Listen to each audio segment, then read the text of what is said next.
This is Chris Stearns from WorkingClassJiu-Jitsu.com. Doing another audio commentary of one of my tournament matches. This one's from the 2012 IBJJF World Championships. It was a purple belt, medium adult division, and this particular match was actually my second one of the day. I picked this one just because it's a short one, and I'm trying to get my videos shorter, so I thought I'd start with this one.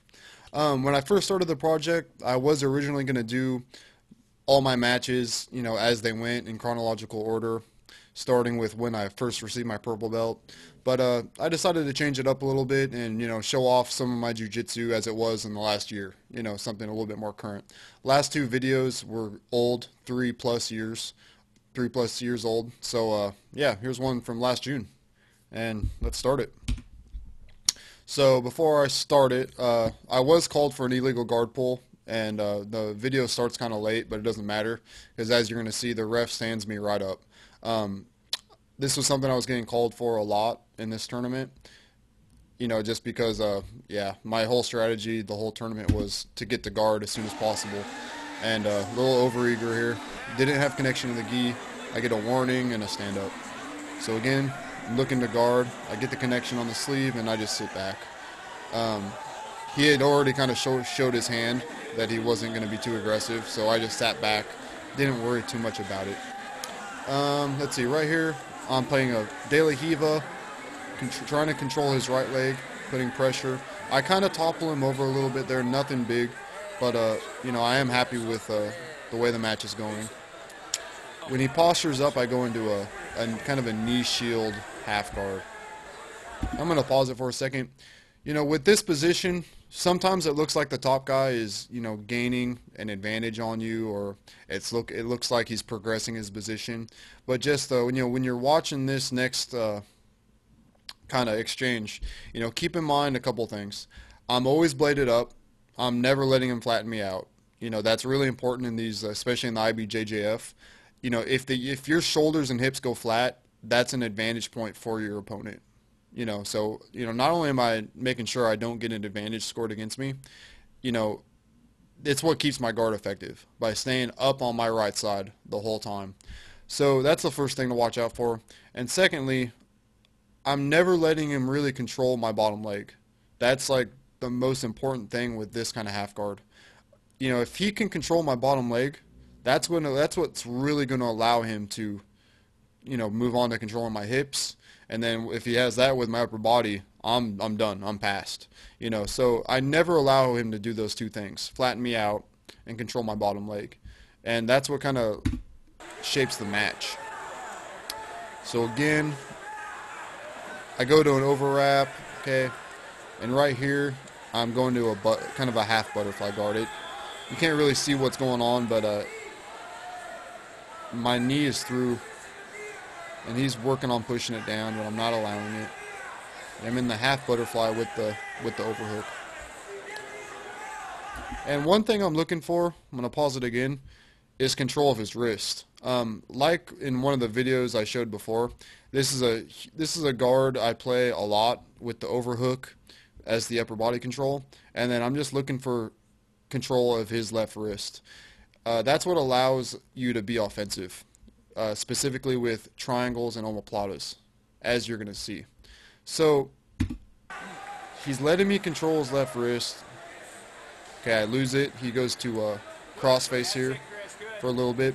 Now that looked bad for a second, but because he doesn't have control of my hip and he doesn't have control of my bottom leg, I'm safe.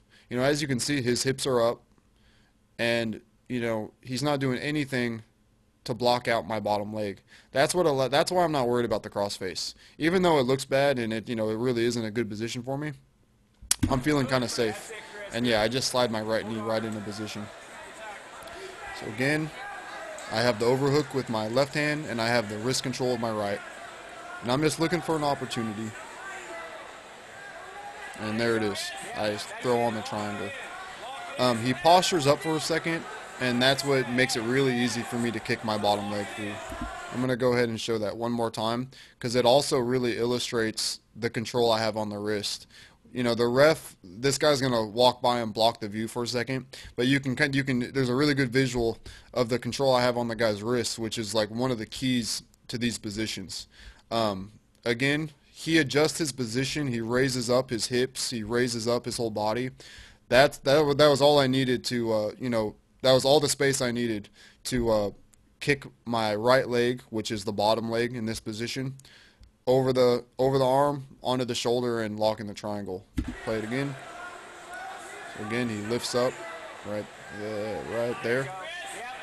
And because I have control of the wrist, it's an easy triangle position. He's trying to kind of squat and back out. I'm trying to keep control of the head to progress the position. Now I need an angle. I'm going to pause it again real fast. I have kind of short legs. Sometimes it's hard for me to finish these triangles from this position when I'm perfectly squared on with the guy. You can hear my coach, Matt. He's in the background yelling at me to lock it in, and I'm trying to do that. But because, I like to use my short legs as an excuse, I'm trying to make sure I'm locking it in, but I'm also looking to get the angle I need to finish. That's what I'm doing with my right hand. You can see I'm underhooking his left arm. That allows me to kind of drag my body, to the angle I need, to make it for an easier finish, so I'm not struggling so much. I'm kind of out of position. I want to be looking in his left ear. So I started by underhooking the arm, then I go to the pant, it's dragging my body over, then right here, I underhook the leg, and that's the money position right there. If you can underhook the leg and you have the triangle locked in, it's pretty much a done deal. And he falls back, again, just trying to do anything he can to defend, and he's got a tap. So yeah, that was my second match. Finished the guy. I'll show the triangle one more time, and I won't stop it.